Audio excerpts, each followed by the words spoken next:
Oh, hey, man. Hi Hayden, how are you doing?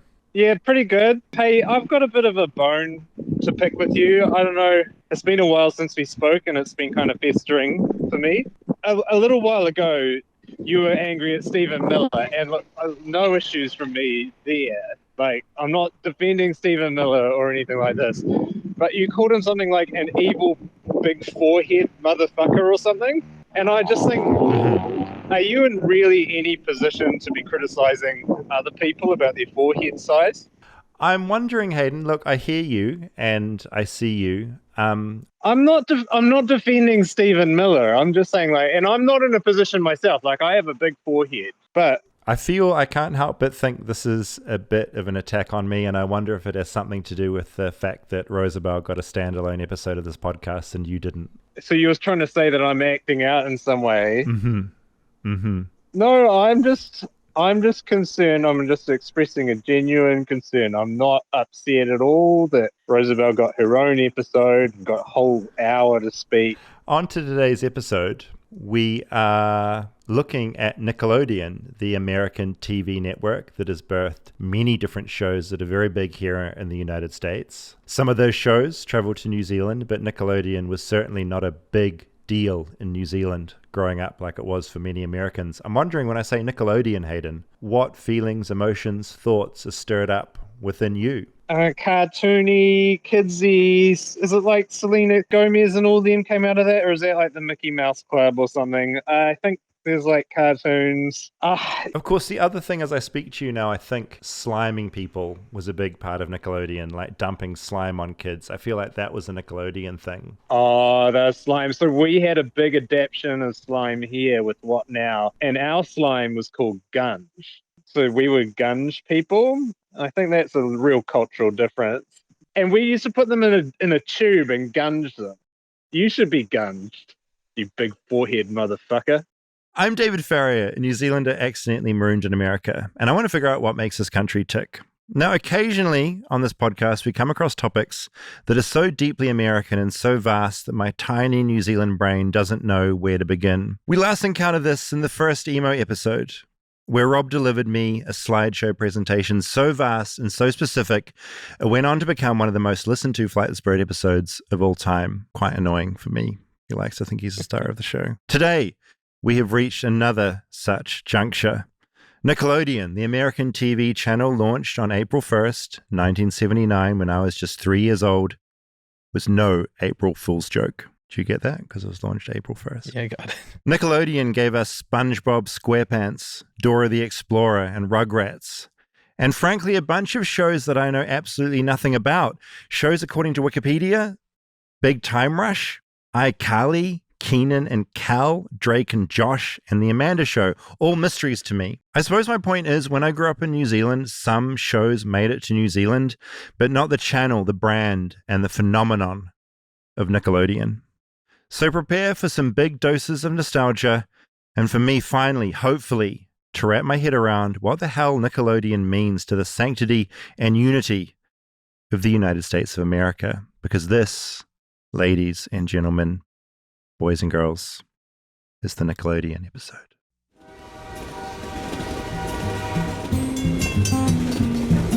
Flightless, flightless, flightless bird touchdown in America.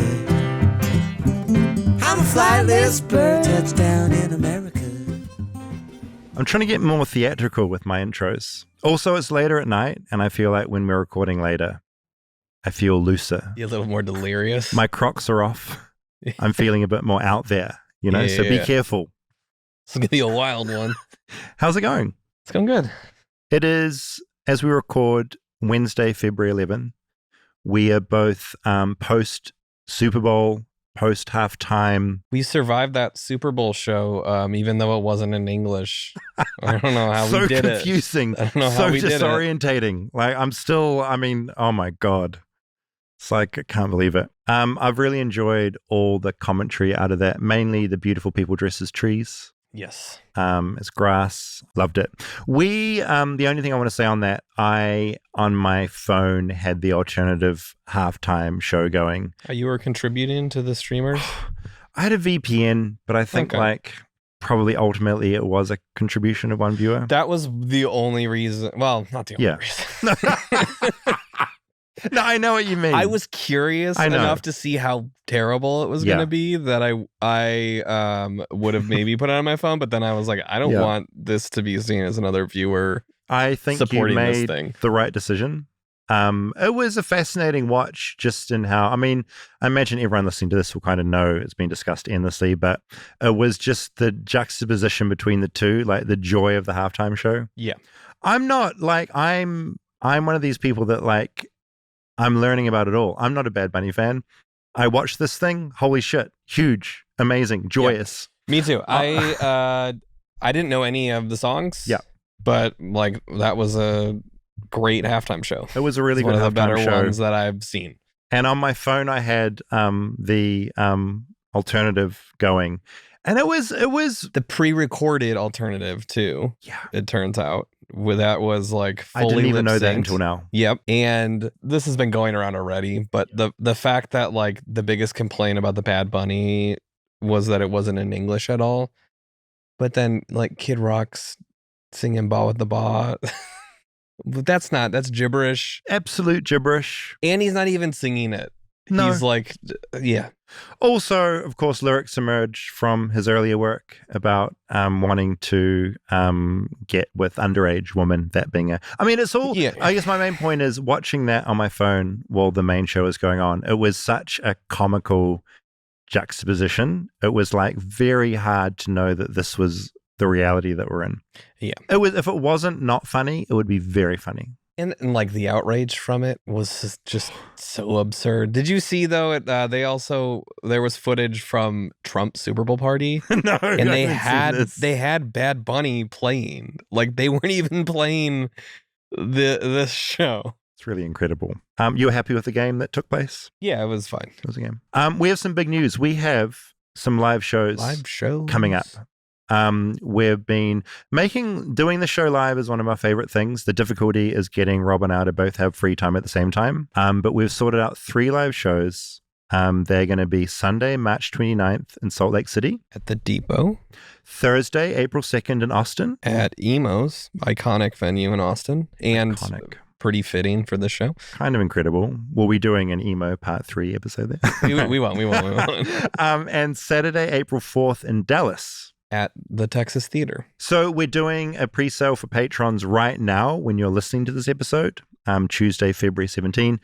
Tomorrow, Wednesday, February 18, will be everybody else. Yeah. So if you're a patron, jump on that pre-sale, get the tickets, get in there. Yeah, and tickets go on sale at 10 a.m. Central Time, I believe, for all of these. Very excited to do this. I always sort of been excited about this for a while, so I already have a few things locked in. But if you're in any of those cities and you are like, oh my God, you must cover this, as always, flightlessbirdchat@gmail.com. Rob and I come into each city a couple of days before, and we want to kind of feel the city out. So even if you have any recommendations, kind of, insider knowledge, touristy things to do, it's almost like just like insider things, like not what we get in like Lonely Planet, but the things that you find special about your city. Yeah, if it's emblematic of the city, that's what we want. If you're in Utah, just a personal request, if you are in charge of the factory that makes the magic underpants for Mormons, I want to visit that factory. Flightlessbirdchat@gmail.com. So again, March 29th, Salt Lake City, April 2nd, Austin, April 4th, Dallas. Yeah, come on out and hang out with us. Deeply excited about this. Another thing I wanted to mention before we get into Nickelodeon, James Van Der Beek passed away. Yeah. Which I find, I'm curious like how you resonated. I'm 43. Dawson's Creek I've watched every episode. I was big into that show when it was out. Mm-hmm. For me, the character of Dawson was like, I think because he was like this aspiring film director, I was like, I want to be that. Like he had a Jurassic Park poster on the wall. That was his character, what his character was into? Yeah.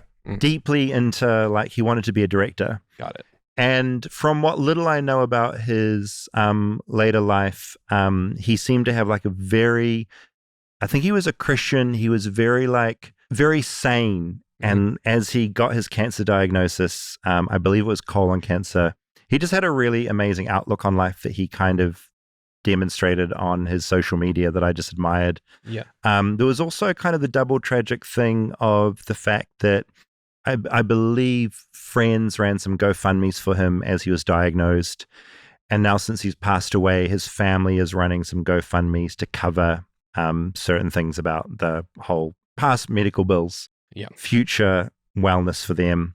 And I just think it speaks. I mean, I feel like I'm preaching when I say this, but it's like it's like this being hit over the head with how you can be I'm in New Zealand watching this giant show. Yeah. You can be incredibly successful, and yet you're still not necessarily looked after with the healthcare system here, which I just think is such a, I mean, this has been said before, but I find that really insane. But for me, honestly, I was watching some of his Instagrams today, just talking about his faith and the way he viewed things.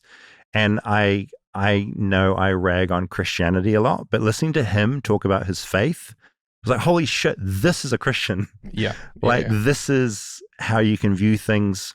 Wasn't trying to convert me. Yeah. In one of his posts, he was even like, if me saying God is annoying you, just like substitute it for something else. But like, this is my thing. Yeah. I just think he was a fucking lovely human. Died way too young. Yeah. And I'm just sad because I love that show. Like, I grew up with that guy.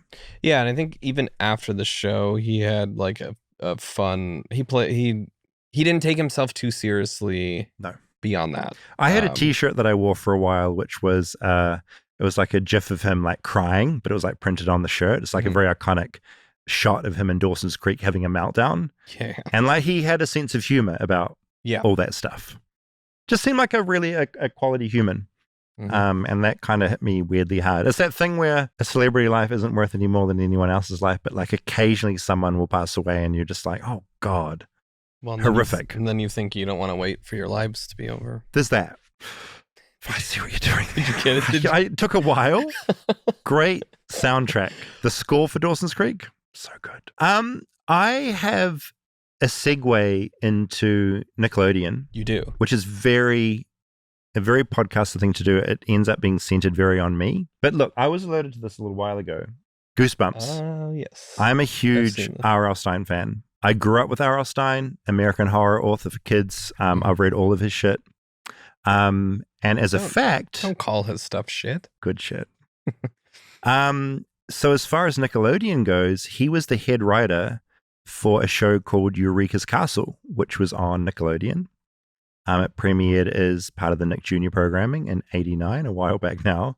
And he also was the first ever editor of Nickelodeon magazine. But why am I talking about it? 10 years ago. It's the 10-year anniversary of Tickled, my documentary this year that I made with my friend Dylan Reeve. And there's a new Goosebumps book called They Call Me the Night Howler. And in it... When did this come out? Last year. Last year, okay. I just learned about it. In it, there is a short sequence that I would argue references Tickled. It might be something else. I think it's Tickled. George laughed.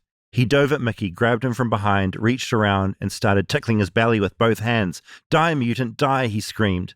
Laughing, Mickey squirmed free. Did you know there are these guys who tickle each other? It's like a sport. There are tickling teams, and they see who can take it the longest. That's stupid, I said. No, it's a thing, Mickey insisted. I saw it on Netflix. Look, there might be other tickling documentaries or films on Netflix. I'm pretty confident it's Tickled. And for me, if you could tell me when I was 10 that a future Goosebumps book would like reference that shit, legitimately blows my mind. And I feel grateful and insane, and I just am very excited about that. You'll have to find a way to find out if that's if he has seen Tickled. If that's the exact thought process now. I'm like, I need to get in touch with him. We're in America, so I'm going to work on that. He's a very prolific writer too. Like he churns. Like the fact that he's still writing Goosebump books. Is my favorite thing about him is I read an interview with him a while back, and people were like, what are you trying to like do? Like, what are you trying to say with your books? And he's just like, I'm trying to say nothing. Like, these are the most pure entertainment for kids ever. There's no message. There's nothing. I just want kids to be entertained and get into reading. And I just thought that was great. He's not trying to pretend that there's like a meaning under this. Just like, no, I just want to make books that kids will read. And in New Zealand, like my youngest niece, Sophie, is reading all of this now. Yeah. It's so cool. Anyway, he was involved in editing the Nickelodeon magazine, and he made a show for Nickelodeon in '89. And so that segues us perfectly Into 90s Nickelodeon. into 90s Nickelodeon. What do you know about Nickelodeon? Honestly, I literally, when we were setting up the graphics for the show today, Yeah. I saw the logo and I was like, oh, fuck me, it's slime. Like the Yeah. Nickelodeon logo is slime. So about Nickelodeon, I know that they have all the slime stuff because we've done a slime episode of this podcast and we Yep. talked about Nickelodeon and the cultural context of slime in America. I know that they've made massive shows. Did you watch any of the shows? Do you know any of the shows? Rugrats. Rugrats. You watched Which was Rugrats? a weird, like Rugrats was my memory of that is so weird because it felt like a cartoon kind of for adults. Yeah, we'll get into it. Okay, so I know Rugrats. Yeah.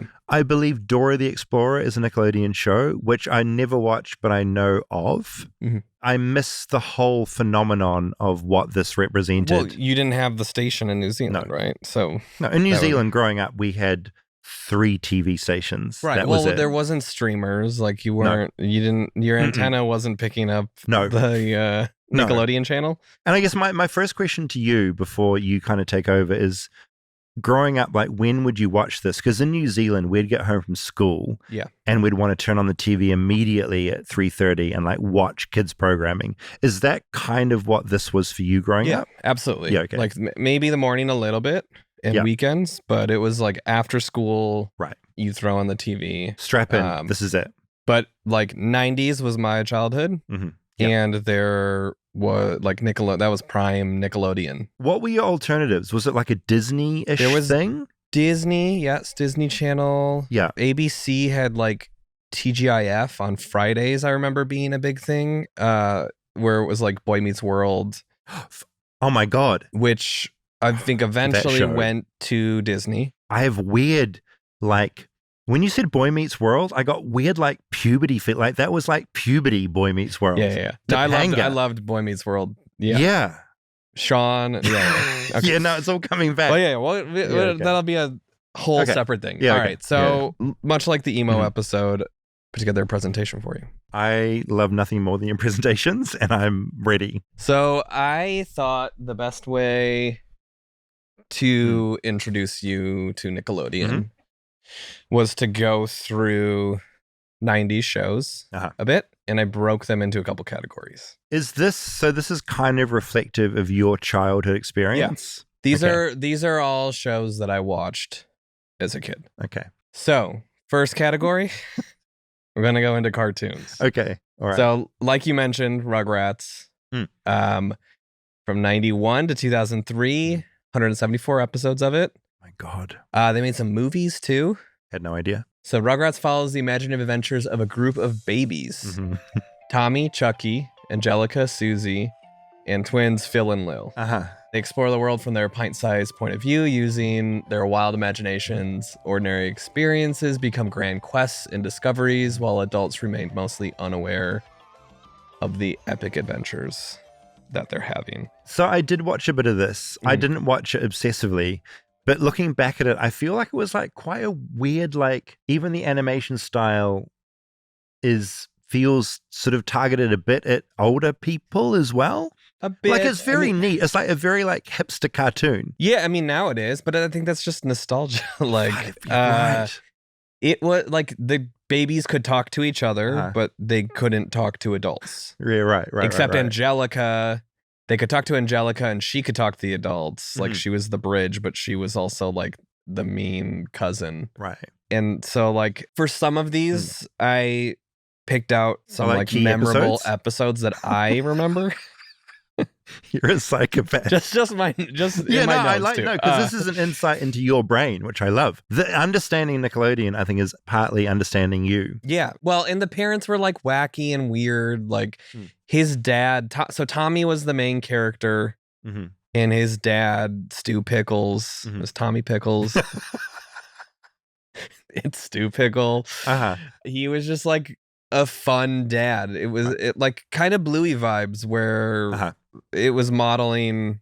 A good family Yes. situation. The thing I remember at Rugrats is like the way that it was animated, the parents are so big, like you Yeah. were down on the floor with the kids. Yeah. And so when adults came in, it was like a giant was entering the room. Exactly. And I thought that was something that was like, is the child experience. Yes. And then there was a character Reptar which was like the big dinosaur that they loved. I do not remember that at all. remember the episode Reptar on Ice, Uh-huh. where they found this little lizard in the backyard. Yeah. And their parents take them to go see Reptar on Ice. So they bring the lizard because they think it's Reptar's kid. Okay. And they're trying to give the lizard back to Reptar. They end up like backstage giving it to him, and the lizard gets in the like suit. And this is a core memory. Yeah. Reptar. Yeah. It was one of the like first spin-offs I think I ever knew about as a kid, because they did All Grown Up, where it was like them as teenagers, which was cool. That was a standalone episode or a spin-off? No, I think they did a whole series. I don't like that. I don't like the idea of seeing those little kids as adults. That's weird. Not adults. They were like teenagers. Okay. And it was just like, here's them a little older. That's so I think it odd. only lasted like a season or two. No one wants that. No. You watch Rugrats for these like little kids, not the teen versions. Very funny concept. All right. So then, do you know about Hey Arnold? I know it, but I know nothing. Like, I recognize the character, never watched it. So, 96 to 2004, they did 100 episodes of it, and I believe they've also done movies. He has a football-shaped head. Yeah, I can that see, was his thing. Not a big forehead, small forehead. Hey Arnold follows a football-headed fourth grader, Arnold, who lives with his offbeat grandparents in a boarding house full of eclectic neighbors in the big city of Hillwood. His best friend, Gerald, at his side. He navigates school, playground bullies, crushes, family dynamics, everyday urban life. I remember he had this amazing bedroom at the house that his grandparents lived. He had like the top floor that had this skylight that would overlook the city. Oh, so it's like the dream kid bedroom. Yes. It's like what every kid dreams of. Yes. Big space. Key episodes of this, they did a really amazing job. There was a Christmas episode. The grandparents have all these people that live with them. That they're like tenants. At what? No, they're like tenants that live in this unusual house. living situation. Yes, and there's this like grumpy Vietnamese guy that lives there. And they did a Christmas episode where you find out he had been separated from his daughter during Vietnam War. Oh, and has not seen her. So Arnold goes on this journey to reunite him with his daughter. So like that's super you're a kid emotionally watching, intense. Yeah. It had like this show had a lot of heart. Yeah. So what are they kind of running? Are his grandparents kind of like slumlords? Are they running? No, they're or great. It's like, they're good people. Great. They're good people. They're helping people. They're helping like, people have this room. Yes. You need somewhere to stay. Yes. Okay, just checking. Yeah, they're like kind of like hippie grandparents. Okay, we like them. We're like all these Nickelodeon shows. They're modeling family values and yeah, I like this. And then there was another episode about Stoop Kid. Okay. Where there was this kid that would not get off the stoop. As you say Stoop Kid, are the people listening to this being like, oh my God, Stoop Kid? Yeah, they know about Stoop Kid. And then Arnold helps Stoop Kid get off the stoop. He's like, we got a room. My grandparents got this massive house. Come and live here. Well, he was this like grumpy kid that would like harass people from his stoop. Right. But he wouldn't leave his stoop. Wait, is a stoop the stairs the outside? Front stairs of his I'm just apartment. checking I know what a stoop is for a second. Stoop Kid wouldn't leave his stoop. Okay. Arnold helps him get over his fear of leaving the stoop. Okay. I feel like the more you say stoop, the more crazy that word seems. Yeah. Okay. And then, spoiler, he helps him get off the stoop, and it just allows him to harass people beyond his stoop. So he still stays. His core personality traits stay. Yeah, there's like a bully guy that goes to mess with him, and then he acts like he doesn't leave the stoop, and then he just like hightails it after him. Okay. So that was Hey Arnold. Okay. Doug. I know Doug. Doug and Doug. Patty. Doug and Patty. Patty Mayonnaise. Patty Mayonnaise. And Doug Funny. See, this is what's funny to me about this is I'm realizing New Zealand got these shows, but they were just like, some of these were just like splattered on different places. Yeah. That makes sense. 91 to 96, which is... Was that the guy? Skeeter? Okay, so Doug is an imaginative, thoughtful kid just trying to find his way in his hometown of Bluffington. Between enduring bad haircuts, avoiding bully Roger Klotz, and desperately hoping to impress his crush Patty Mayonnaise, Doug's got plenty to be anxious about. No matter how it turns out, Doug can always turn to his best friend Skeeter, his dog Pork Chop, and of course, his fantasy life and journal. So he would always be writing and drawing in his journal, and it would like come to life. Okay, and that would take him off on different adventures. Yes. And he had like Quail Man was his like superhero persona, which I think was just like a belt on his head. Right. I do remember there was this band, The Beats, that they loved. Yes, I remember this. Which was kind of like the Beatles meets... I don't even know. But there's an episode where he like lies and tries to go to the concert, and like they're trying to win tickets on the radio, I think, too, and chaos ensues. I have, of all the things you've done so far, I have like good feelings towards Doug. And yet I don't remember core elements. Like I don't remember having like a Fantasyland in his journal that he'd go off and do. Yeah. But I definitely remember his overall vibe. I loved Doug as well. So far, like what's your favorite one so far that you most resonate with? Doug is the one that I have the most like core memories from. Same. That's a trip. I grew up in New Zealand. Yeah. We both have like a love of Doug. Yeah, Doug funny. That's a fucking trip. Stay tuned for more Flightless Bird. We'll be right back after a word from our sponsors. Support for Flightless Bird comes from Grow Therapy.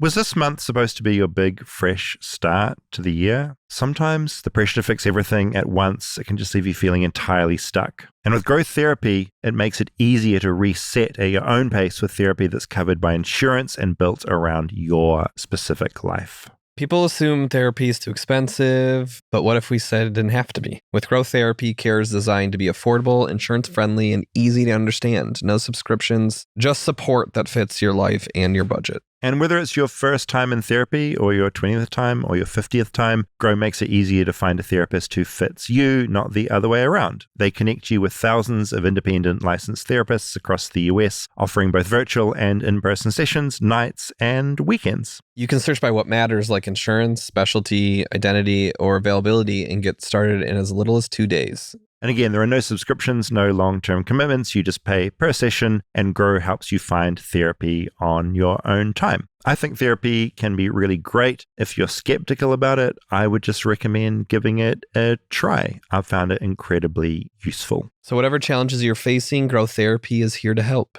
Grow accepts over 100 insurance plans, including Medicaid in some states. Sessions average around $21 with insurance, and some pay as little as $0 depending on their plan. Visit growtherapy.com/bird today to get started. That's growtherapy.com/bird, growtherapy.com/bird. Availability and coverage vary by state and insurance plan. Support for Flightless Bird comes from Bombas. People keep quizzing us about our 2026 resolutions. It's just kind of something people do. I think Rob and I both have the usual goals. We want to get cut for summer. We want to be fit. We want to be fancy. But also there's a new one at the top of our list, and that is get comfy. And that's where Bombas comes in. They're bringing serious comfort to all our everyday go-tos. The all-new Bombas sport socks are engineered with sport-specific comfort for running, golf, hiking, skiing, snowboarding, and all sport. I play softball a lot. And you're right. I didn't know that. And what's that big trophy sitting there? Is that for softball? It is. Is that when you won? It is when we won. Good job. And I was wearing my Bombas all sport socks when that happened. Well, as far as an endorsement goes, it's actually kind of amazing. I wear Bombas socks all the time, mostly when I'm going on hikes. But they also have beautiful socks if you're going to a wedding, if you're going out. They have a sock for every occasion. They also have other things as well, like underwear and tees. Their softest based layers will have you rethinking your whole wardrobe. Their underwear and t-shirts are flexible, breathable, and buttery smooth. Premium everyday go-tos that you won't want to leave the house without. And for every item you purchase, an essential clothing item is donated to someone facing housing insecurity. One purchased, one donated, with over 150 million donations and counting. So head over to bombas.com/bird and use code BIRD for 20% off your first purchase. That's BOMBAS.com/bird, code BIRD at checkout. LinkedIn is pretty great at a lot of things, like helping you tap into the latest trends and insights in your field. We cannot stop your coworker from tapping her pencil. LinkedIn can help you find new jobs that align with your career goals. We cannot help you find the source of that weird smell in the office fridge. Ew. And while we can't stop your coworkers from bringing their hobbies into the office, LinkedIn can help you bring your career to the next level. LinkedIn is the network that works for you.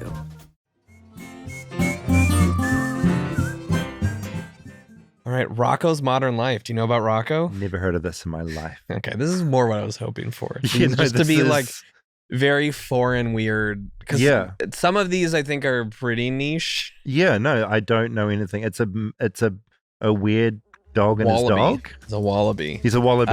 93, 96, 52 episodes of Rocco's Modern Life. Rocco's a wallaby is moved from his native Australia to the United States. Okay, incredible. But modern life isn't as easy as he expected. Living in the fictional city of O-Town, he navigates everyday challenges, odd jobs, neighborhood annoyances, and quirky mishaps while trying to make the most of his life in his new home. Along the way, Rocco is joined by his loyal dog, Spunky, his friendly but dim-witted pal, Heifer, and his neurotic buddy, Filbert, who's that turtle guy on the right. A little turtle. As they encountered all kinds of bizarre situations and strange characters. Did Rocco have an Australian accent? I think he was just American voice. Okay. I mean, I think he had a cartoon character voice. And the animation style from these screenshots, it looks like very like comical and quite funny and absurd. Yeah, Not that the others aren't. And the but... next one, Ren and Stimpy, I think have kind of similar vibes where it was like a little gross. Yeah. Rocco's was like a slightly tamer version of Ren and Stimpy, I feel like, where there's like maggots and bugs and stuff that are part of it. But Ren and Stimpy, I do remember being like totally disgusting. Like, I don't think my mom liked me watching Ren and Stimpy. Yeah, we had Ren and Stimpy, and my mum was exactly the same. Yeah. It's like, this isn't doing any good for your brain. No, they were... What the fuck were they? What are Ren and Stimpy? So, Ren and Stimpy follows bizarre, off-the-wall misadventures of two unlikely roommates. Ren, an emotionally unstable chihuahua, and Stimpy, a cheerful but dim-witted cat, as they navigate strange scenarios, surreal humor, and slapstick chaos in a wildly exaggerated cartoon world. I didn't know he was a cat. I wouldn't look at him and think cat. Yeah, I don't... Chihuahua and cat, that's... I see the chihuahua. Like, chihuahuas are like the most Kinda disgusting, hairless. shriveled, hairless things. Yeah. I do not see Pointy cat ears, and I Stimpy. guess. He looks more like a dog to me than a cat. I agree wholeheartedly. But yeah, this was like grosser, weird cartoons. And I just remember their faces being like incredibly warped and like lots of like crazy expressions. Yeah, and like kind of like acid trippy. Yeah, very acidy. All right, so we're gonna exit cartoons. Okay, and see, go to- I think live action, this is where it's going to get weird for me. I think so too. And thinking about this, I think it's because like cartoons translate to other countries because like kids like colorful illustrations. Yeah. Whereas like relating to American kids is a little bit different as like a Kiwi. Yeah, these are more like cultural slice of life type shows. Deeply curious about this. So, Are You Afraid of the Dark? Do you know about this? No. This was from 1990 to 2000. They did 90 episodes of this. This feels scary. This was scary. Are You Afraid of the Dark is a spine-tingling anthology series that invites young viewers into the eerie world of the Midnight Society. Mm-hmm. So every episode would start with them gathering behind the fire to tell a scary story. Okay. So it was this like storytelling, and then it would end with them being like freaked out around the fire. And Okay, so that was like the unifying thing was them Yes. gathering to like share. yes, they would like throw this powder into the fire I see. and like, this is the tale Great format. of the doll maker. Yeah, okay.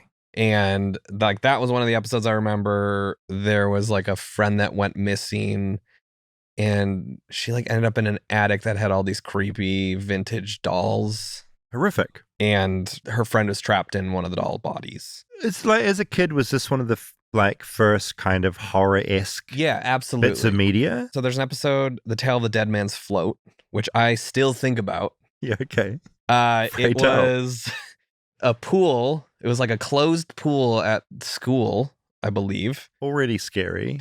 A student had drowned at one point in the pool, Awful. which it's also kind of crazy that this was like kids shows. No, Like completely. 90s, I was 2 to 12 Mhm. in. So like, Pretty formative yeah. years. But I just remember they would like, they snuck into the pool and there was this creature, that skull I hate fleshy that. creature that would emerge from the water and like pull them under. Rob, fuck that. Yeah. So like the deep That- end.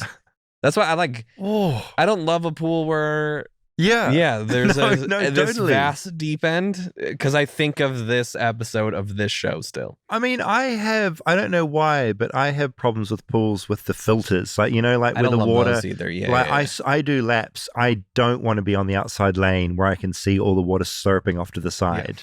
Yeah, so pools are scary. That's a psychotic thing to gear up for kids. Yeah. Like something that drags you down from the deep end. Yeah. Especially in a world where like you're trying to teach kids to swim and to be safe in the water. Yes. To freak them out. Yes. It's like showing kids Jaws. There was like a movie recently that had a similar premise to that episode, and I was like, I'm not going to watch this. I'm not going there. Because I don't need to revisit the trauma of this episode. You know, I hate this. Get terrified of pools again. And also, wait, just for when this was airing, was this after school stuff as well? Was this later at night on Nickelodeon? I couldn't. I think it was still like, because Nickelodeon also had Nick at Night. Okay. Which they would play like Porn. old. Yeah. No, No, they would other play like stuff. Laverne and Shirley, Happy Days. Okay. Do you know about these? I know Happy Days. I don't know the other way. Lynn and Shirley. Laverne and Shirley. Laverne It was and all Shirley? just like, and like Bewitched and Yeah, okay. like cool old TV. You're right. Was like but my point nighttime. being, like, this shit was marketed for kids. Yeah, I mean, look at that clown. That's a Hate out of like I- Twilight Zone. hate it a lot. Yeah. I don't like this at all. All right, moving on. We've got Clarissa Explains It All. Yeah, okay. Never heard of it. So this is Melissa Joan Hart. Do you know? I do. Melissa. This was her show when she was 91 to 94, 65 episodes, which is also like 65 There's episodes. so much of it. Yes, There's just so like much compared of to this what shit? TV is now, Completely. they're making so many episodes. Yeah. So Clarissa Explains It All. It was a teen sitcom Mhm. centered around Clarissa Darling, Uh-huh. smart, sarcastic, creative young teenager, Mhm. navigating ups and downs of adolescent life. Mhm. She would break the fourth wall and talk to the audience, That's ahead of its which time. was Yeah. pretty innovative. Uh-huh. And yeah, this was more like my sisters would watch this show. So for a female, more for like a female-based audience I think so. identifying with that character. Yeah. Okay. Salute your shorts. This is weird, man. This is getting really weird. Looking at an image of like Children at camp. yeah, like running some like underwear up a flagpole is like a joke or something. So now, yeah, this is Right? 91, 92, 26 episodes. I still remember the song. Only 26. Didn't go for long, that one. Camp Anawana. We hold you in our hearts, and when we think about you, it makes us want to fart. So it was a bunch of young campers at a fictional summer camp, Camp Okay. Anawana, cabins, campfires in the woods. Great setting for like adventures. Yeah, campers, pranks, rivalries, crushes, misadventures with a bumbling camp counselor. This Did you was a like this? fun. Yeah, I liked this one a lot. It was short Okay. though, and it was so 91 to 92 was like that would have been 3 and 4 years old. So Yeah, you're a kid. when I found it, it was after it And had kinda reruns gone and away a stuff. bit. Yeah, Yeah, and they okay, were rerunning alright. it. The Adventures of Pete and Pete. Do you know about this? No, no. This I've is seen great. like a couple of like white ginger kids who are Yeah. like hugging. Like, what is this vibe? Brothers? Yes, they are Okay, brothers. I've got just tell. Sorry, just tell me. So 92 to 96, 39 episodes. Adventures of Pete and Pete is a quirky offbeat sitcom about surreal, humorous lives of two brothers who share the same name, Big Pete and Little Pete. That's what they based this on. Wrigley, Yeah. Little Pete Wrigley. They grew up together in Wellsville. I got this on DVD, and Calvin and I have watched this, and it is still great. Oh. Incredible. Like Little Pete has a tattoo on his forearm of of Petunia. What is it? Does it explain why he has a tattoo? Not really. It's just his thing, and he could like make it dance when he like flexes his arm. Okay. There's an episode called What We Did on Summer Vacation where they become obsessed with befriending the local ice cream man, Mr. Tasty.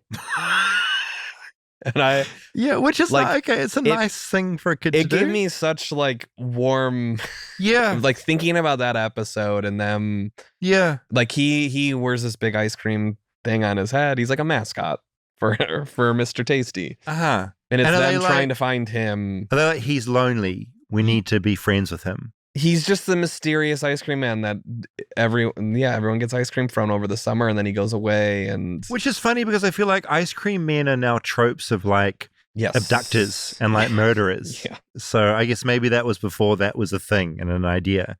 Like ice cream men were like friendly and fun, and Yeah. we should like look after them, as opposed to like keep away from the ice cream truck. They're going to abduct you. What a This weird is concept. Mr. Tasty.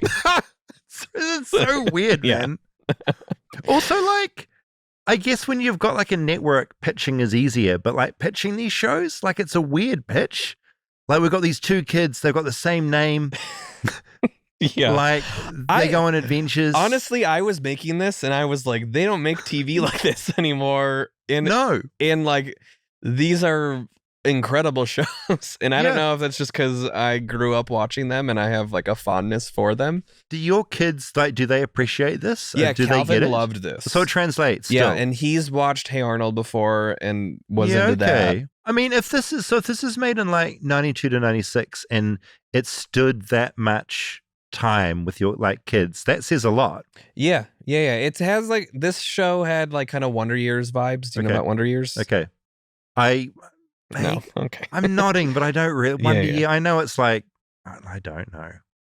And I do so there was another episode. So Little Pete was just kind of this troublemaker, defiant rascal. Yes. He was annoying like you. An episode called The Night Crawlers where he becomes determined to defy the international adult conspiracy by staying up for 11 days straight. Okay.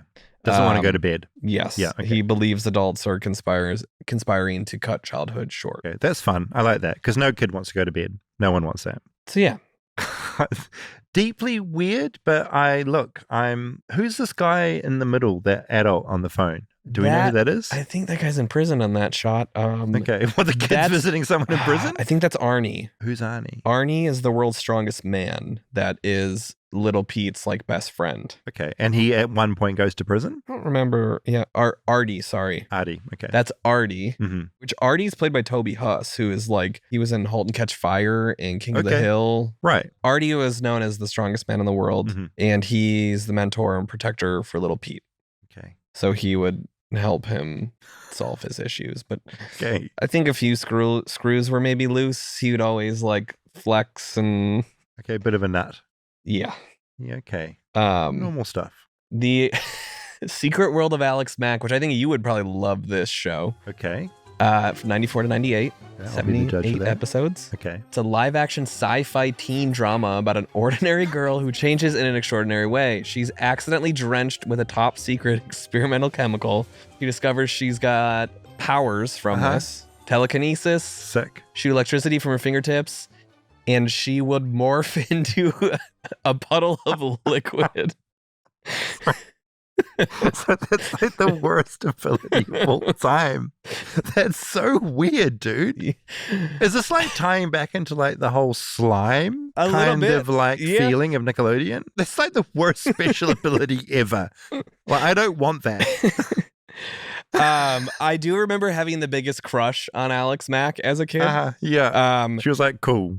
And she was the actress that was later in 10 Things I Hate About You. Okay. She plays Julia Stiles' sister in it. Okay. That Joseph Gordon-Levitt, I think his character was romantically involved I with.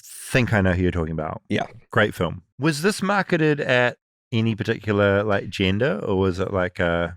I think this Ranger was Run. probably more female-based, but the Okay. like sci-fi puddle angle, I mean... How often would she go into a puddle? That's mostly what I remember from the show. What She would morph into a puddle and like go through doors. Oh, 'Cause so she the, could get pu- through, the like, the puddle could crack. move. The puddle would move. Yeah, Yes. she's not just stuck in a puddle. Yeah. She would. And then- She would be a puddle, and she'd be able to go move around and. It's fine. Sorry, it's really bizarre, man. Yeah. It's a really weird gimmick. Yeah. But good on her, I guess. Okay.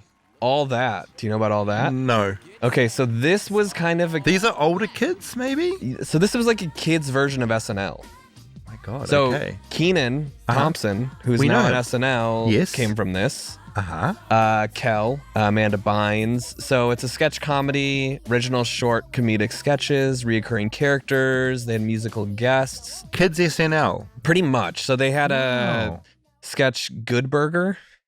which I think they eventually made that into a movie as well. Like Nickelodeon would make movies, just like Lorne Michaels does, where like these would spin off. It was if people like very it, give much, them a movie. It was very much SNL for kids. Okay. Kel would play a guy that worked at Good Burger. Okay. And it was Welcome to Good Burger, home of the Good Burger.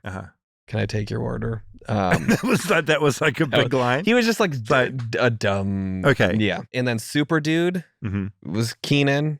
He played this superhero that would like crash into walls and sloppily try to save people and was bad at it.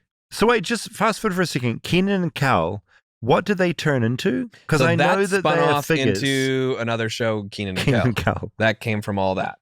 Okay. And then Amanda Bynes also had a spinoff, which it's later. Okay. Strap in. Getting ahead. And then they had this lady, Lori Beth Denberg. She would do like a Weekend Update type thing too, where she would have facts and jokes from a classroom. And this is kind of like cool for like a talent mining, kind of like bringing people into this and giving them an area to play and to figure out like who was good at this stuff. Like, I mean, there's Sinbad on it. Holy shit. Yeah. And yeah, I think, Keenan's still on SNL. So just quickly, 218 episodes. Yeah, I think they've brought it back a few times. Yeah, right. But she also had The Loud Librarian, where there was a sketch where she would be telling people to be quiet in the library, but she would do it very loudly. That's funny. That's funny. I like that. Like that? Yeah, no, I like this gag. And you like this particular? I did like this show a lot. Show? Yes. Okay. Yeah. But okay, so then Keenan and Kel spun off of this. Keenan Rockmore, played by Keenan Thompson, and his best friend Kel Kimball, played by Kel Mitchell. See what they did? They just changed their last names. This took place in Chicago.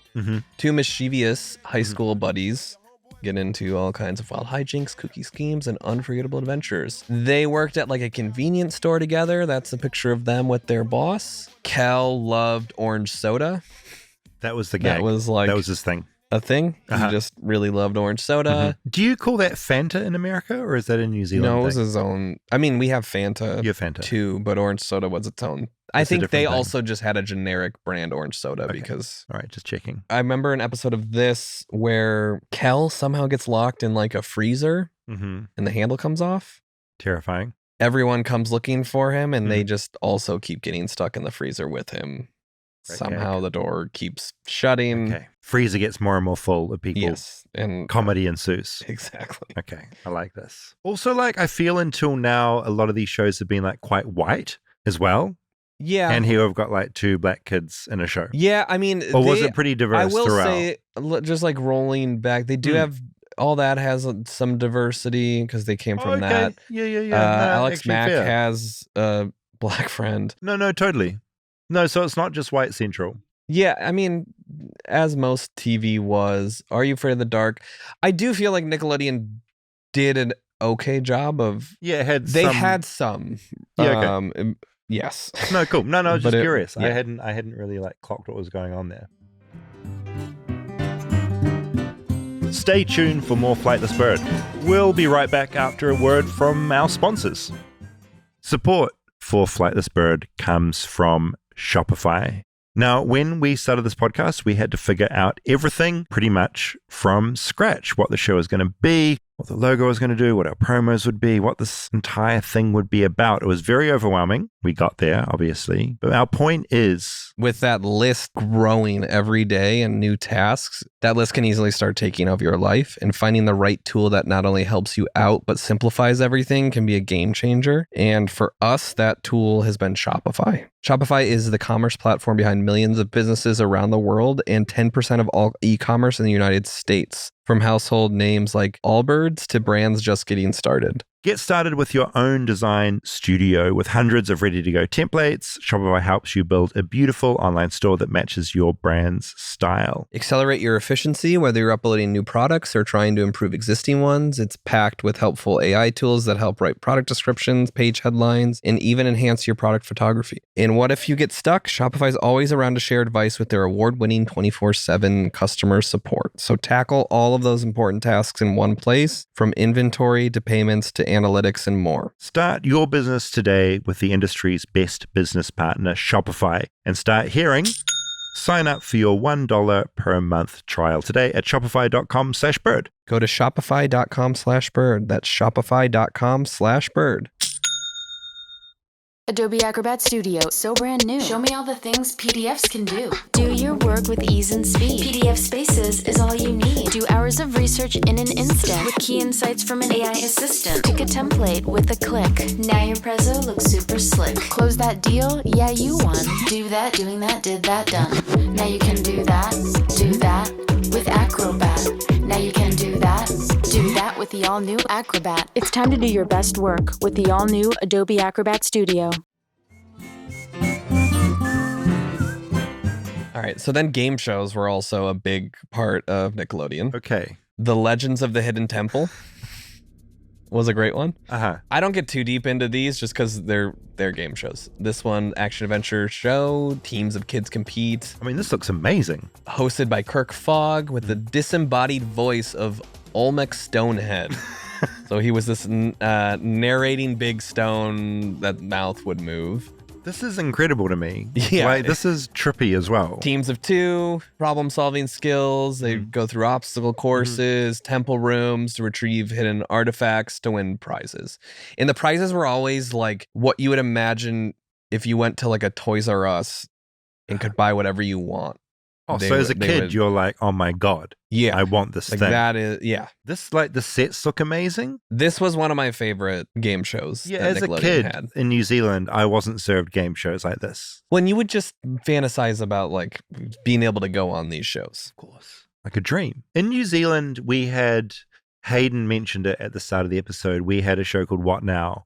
And I think from what I can tell of what you're doing here, like What Now absorbed what Nickelodeon was doing and tried to do its own thing. Mm-hmm. So they had like little game elements and they had like segments, but nothing like this. They had Figure It Out.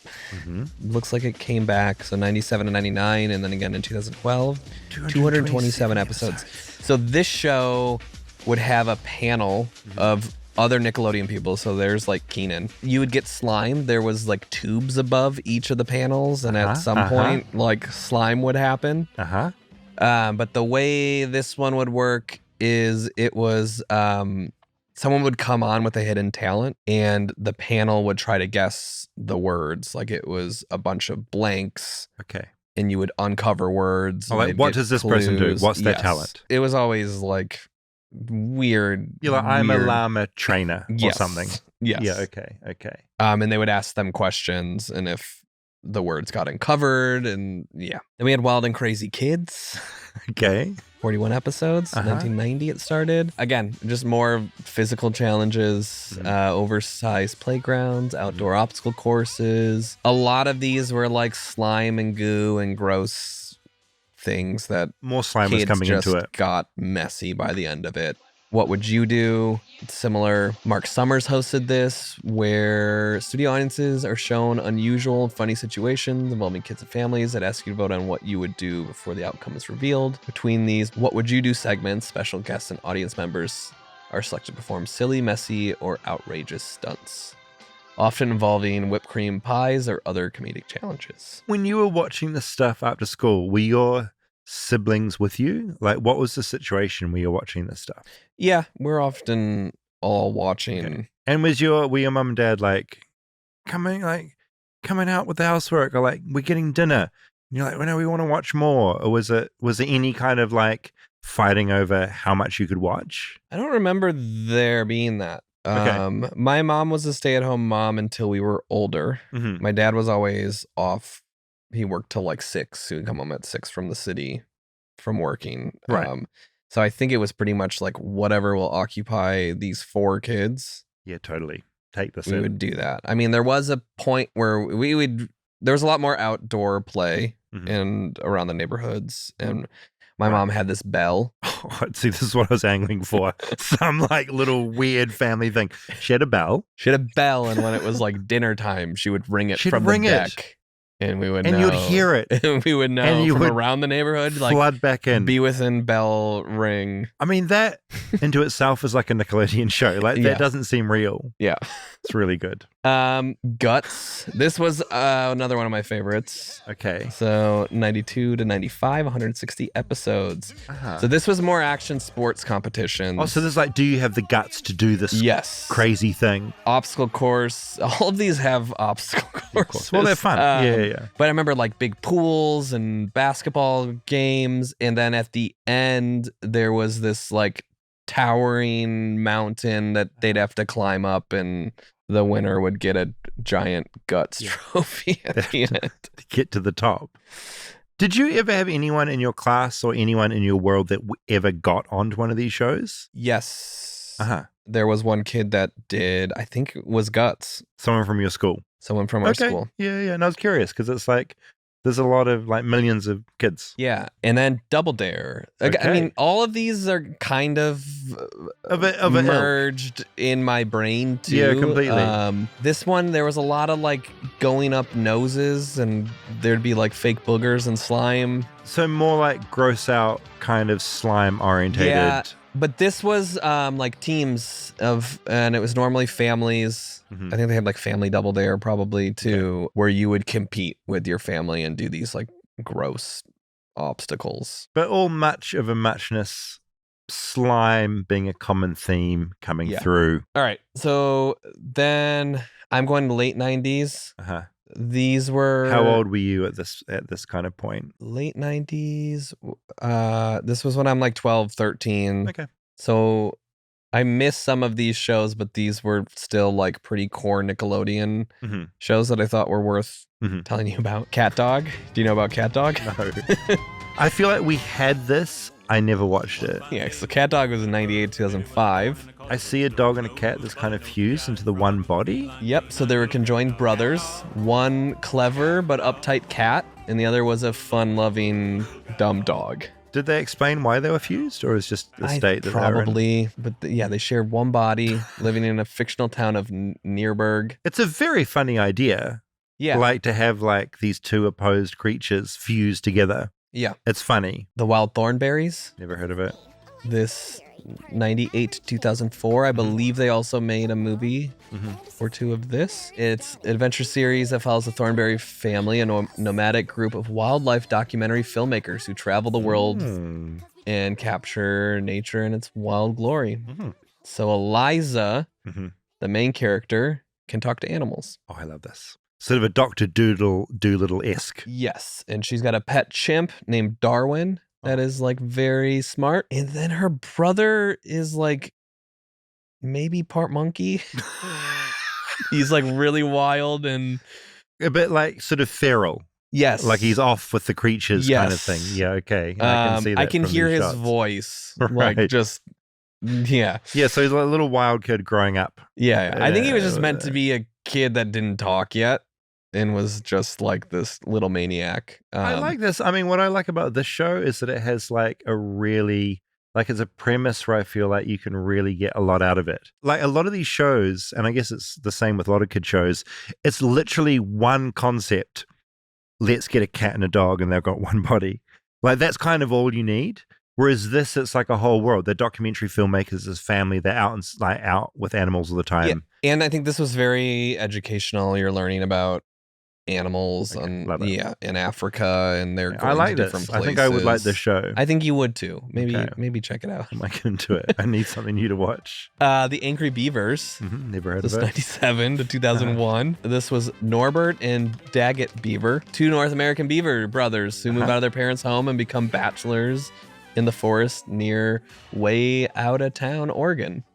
Very funny. Daggett is excitable and hyperactive, while Norbert is laid back and clever. So that was always, it seems like a trope in a lot of these where you had the like serious smart one and then the like goofy, wacky dumb one. Because then literally every episode, no matter what's happening, you've got built-in conflict. Yes. And hijinks, and off you go. Which, yes, plenty of goofy conflicts. Did you identify with one particular beaver? I didn't watch this one a ton. Okay, I but do it was remember big. this show quite a bit, though. Okay. 64 episodes. Yeah. It's So much. You'll know this. This is still on SpongeBob SquarePants, Nickelodeon, I hear it's a big show. 1999. I have watched bits of it. Watched one of the movies that had David Hasselhoff in it. Iconic. He works at Krusty Krab. Mhm. Patrick. Do your kids watch this? No, they get into it a little bit. I think they saw the movie. I feel like some of these shows, this being one of them, did cross over into adults who are watching it and like liking it. Like SpongeBob, I feel is like beloved by adults as much as kids, and not just because they grew up with it. Well, I was gonna say, I think a lot of what SpongeBob is it just stayed on, and people So it was that literally people growing that up with loved it. it as a kid are now introducing it. Right, to so it's their just because it's children. been on for so long. I think. I mean, I do yeah. think it does play with like some adult humor that kids, it goes over kids' heads, and which a lot of these shows did that. I feel like when I think of SpongeBob, it's in the same category to me as like Ren and Stimpy, where some of it almost taps into like a slightly drugged out, heightened state that seems to kind of go hand in hand with those states of mind, maybe. I do think it's pulled back a bit from Ren and Stimpy. Like Ren and Stimpy was Ren and Stimpy was fucked up. really gross. It was really fucking weird. Yes. Yeah, and extreme. Like a total acid trip. Yeah. Yeah. Which, I mean, maybe though, like that was my interpretation of it when I was a kid. Yeah. I wonder if I were to watch it now, if it would have be that same quite as elevated. reaction. Yeah. I mean, this SpongeBob is pretty trippy. I mean, a little creature's like a sponge living under the ocean. In his pet snail, Gary. Like, just really goofy and silly. 348 episodes. Rocket Power. Never heard of it. This was 90. I did like this a lot. They look like the Rugrats people. A bit. Same kind of style. Same style. This was Otto Rocket, his town boy's sister Reggie Rocket, and their pals Twister Rodriguez and Sam Squid, who live in Southern California. So this was like, they were like extreme sport kids. Okay. They were like skateboarding, surfing. Sort of aspirational. You're kind of like, these guys are cool. Yeah, they were like the super cool cartoon kids. And then the Amanda Show. So this. Okay, what is this? Amanda Bynes. I don't like these promo images. Like, they look like deranged. So Amanda came from all that. Not knocking any of these kids. Yeah. Well, Amanda came from all that. This was just like another version of a sketch comedy show, which Josh and Drake, I believe, also spun off from this show. Like, there's lots of spin-offs happening. Yeah. And I do think Amanda has had some mental health issues stemming from the crazy world of like being in this as like a kid. Yeah. Because of course that's the other thing, like all the kids in these shows were like little mini celebs. Like they were like living like quite a weird life, I imagine. And that's it for my Nickelodeon. I feel like you grew up in a world that was just so all-encompassing that I got little flashes of it. And like when I recognize like football head guy, Arnold. Like that existed in New Zealand, but it wasn't like we weren't hit over the head with it. Whereas I feel all of this stuff was just like deep in your bones. All the time. I mean, going through and making this for years was a fun exercise. Yeah, just like how great TV, like that era of TV. No, because I'm curious, like say like we fast forward like 30 years, your kids doing a podcast, they're doing like, this is what I grew up with. I wonder if they would have the same level of like feeling and ownership of this stuff. Or if it's more like they're into a thing for a week or a month and then the stuff doesn't last and they move on. I feel like that's my, like they go through phases so much quicker. That's the feeling I get. Whereas this stuff stuck around, like we're talking like 350 episodes. Yeah. You grow up with the stuff and you grow up with the characters. And like there was two kids stations that you were watching. You were watching Disney or Nickelodeon. It was channel 46 and 54 that we would flip between. Yeah. And you had like Cartoon Network was 47.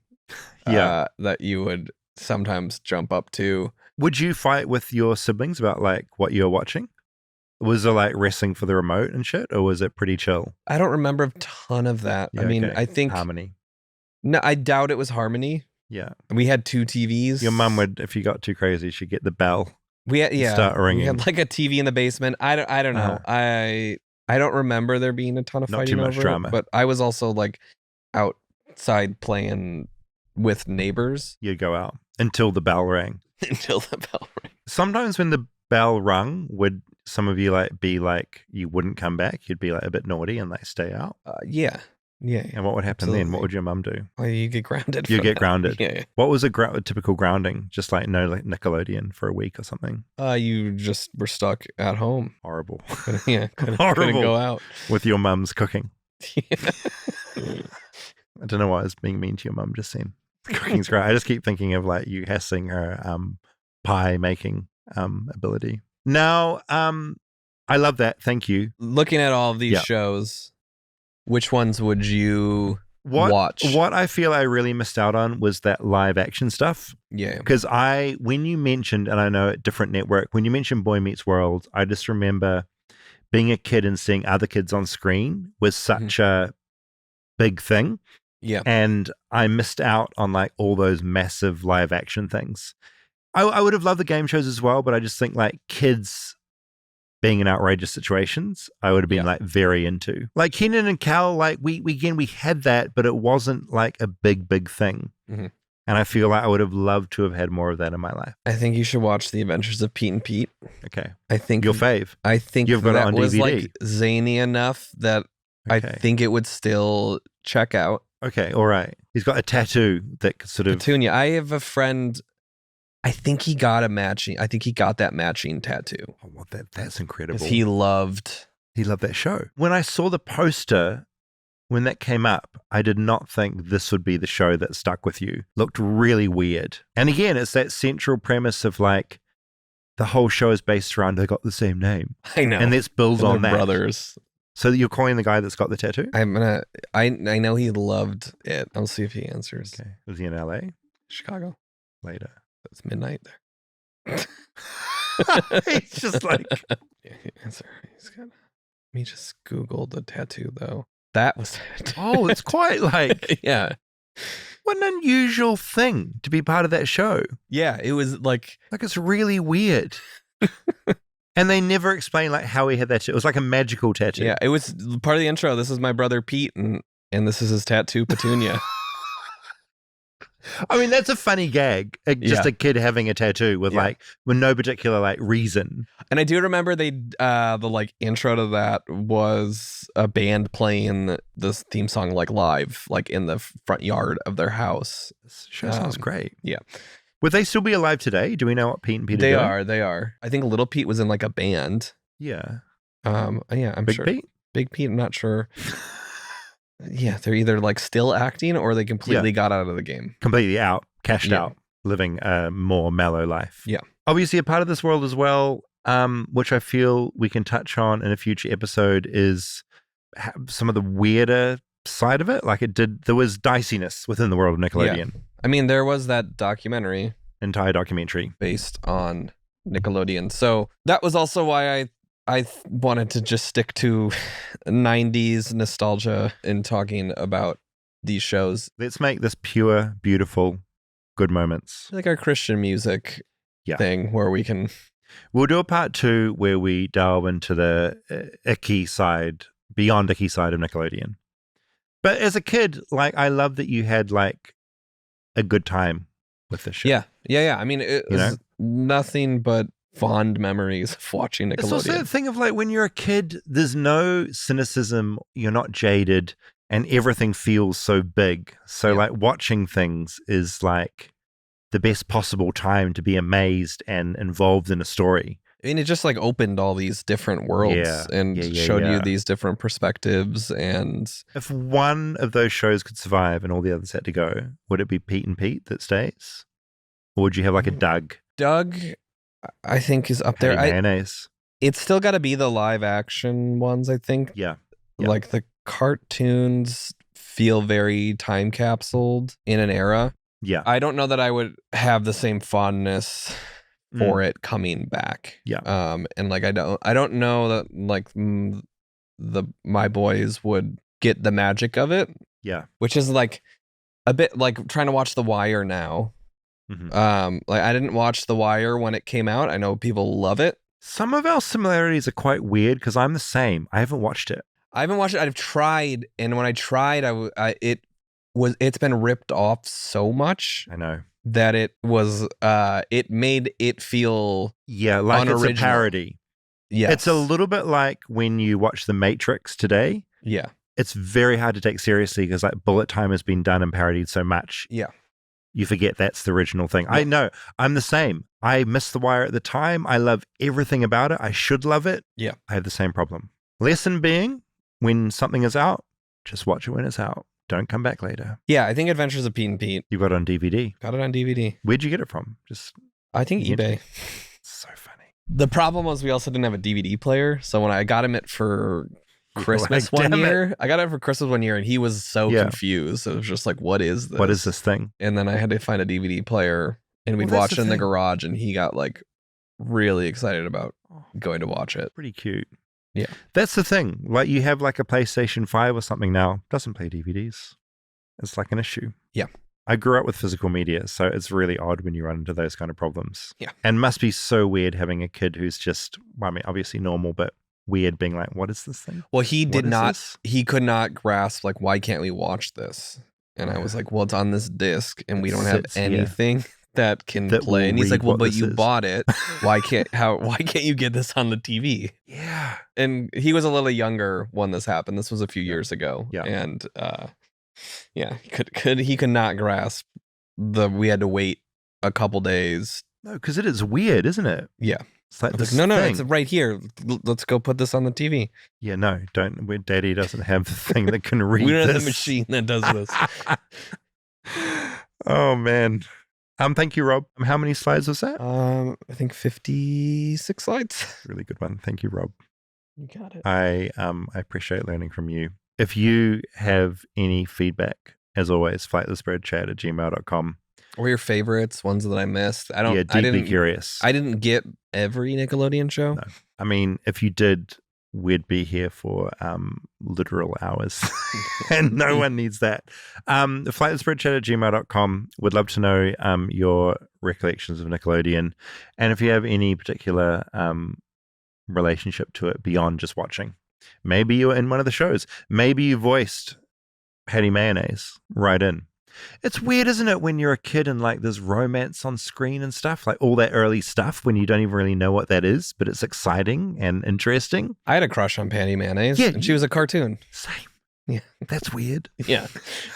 Okay. Feedback. Wait. Yeah.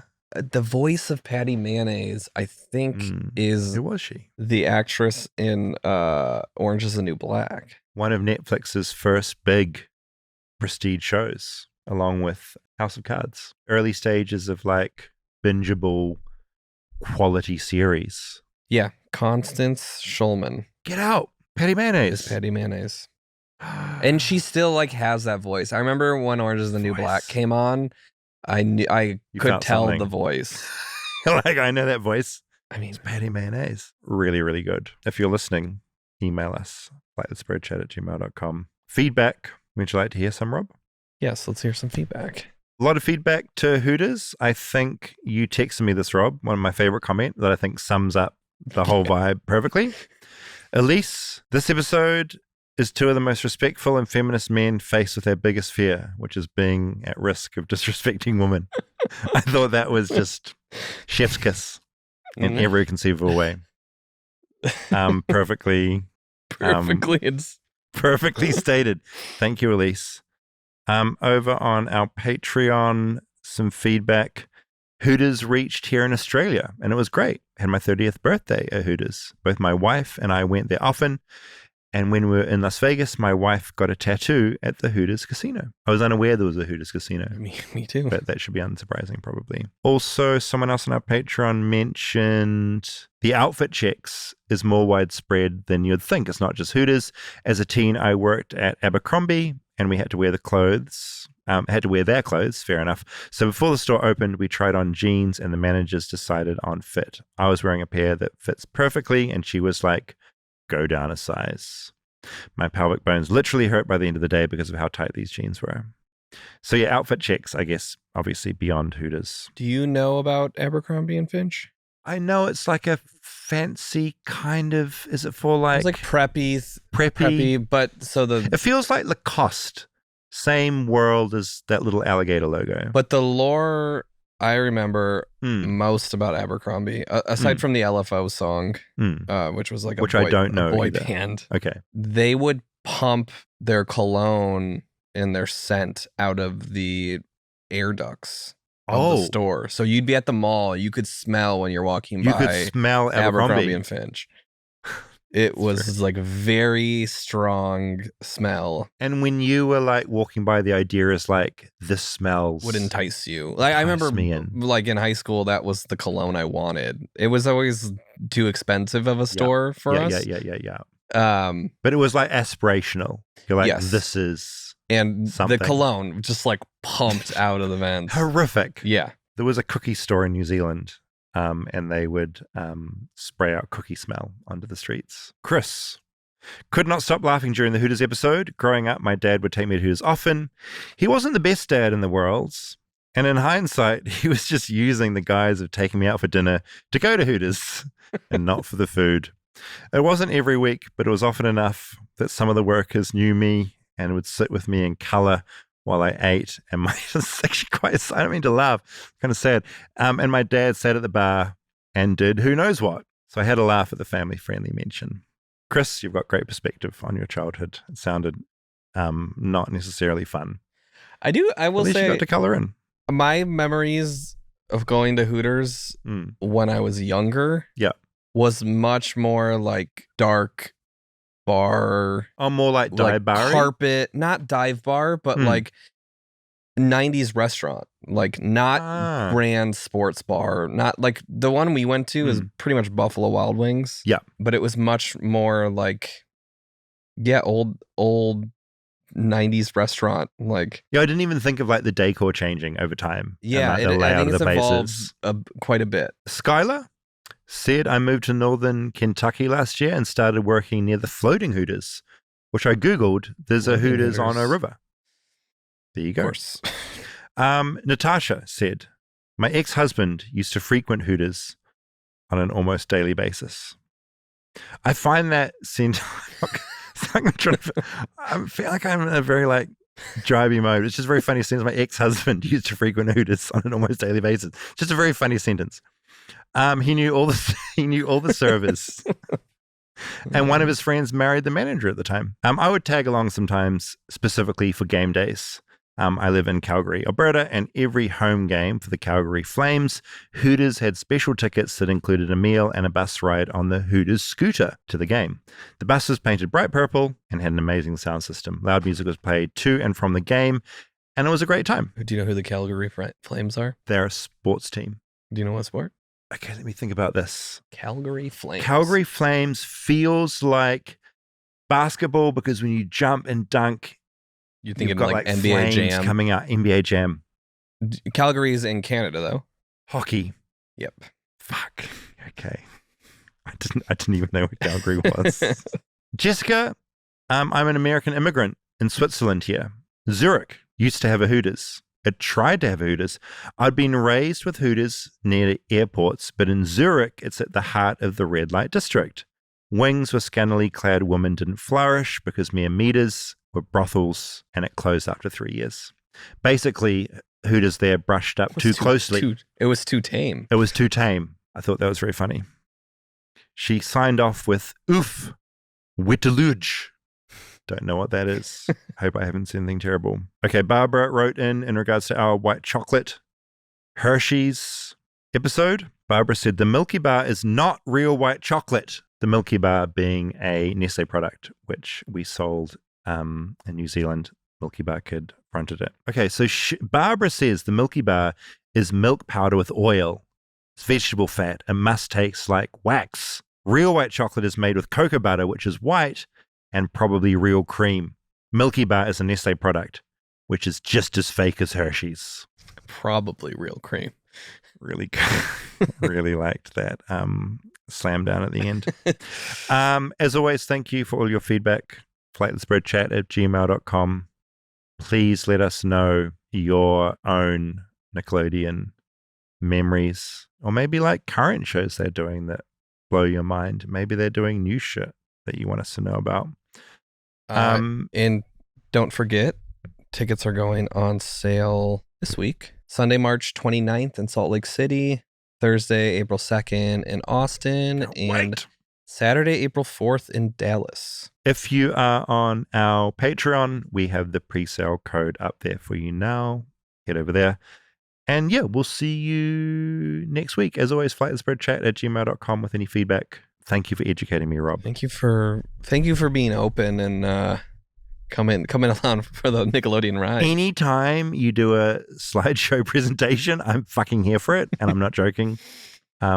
See you next week. See you next week. And before we go, here's a preview of our latest bonus episode on Patreon. You can sign up at patreon.com/flightlessbird. Hoot hoot.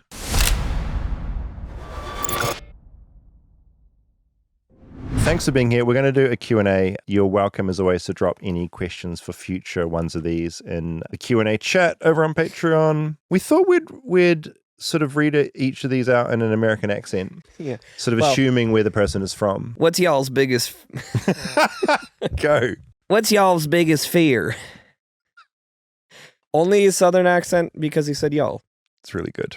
Your accent. You're up. David, as a documentarian, is the shorter form approach of the podcast as creatively satisfying as your longer form stuff? Rob, what has becoming a co-host and being more front-facing taught you as a producer? Also, Braven and Rob, what are the worst injuries each of you has ever sustained? I shit myself in an art gallery once. I apologize if you've said and I missed it, but you mentioned a band you toured and lived with. Which band? Thanks, buddy. I think these are just all Southern accents. It's the best accent. only accent we can do. It's just awful.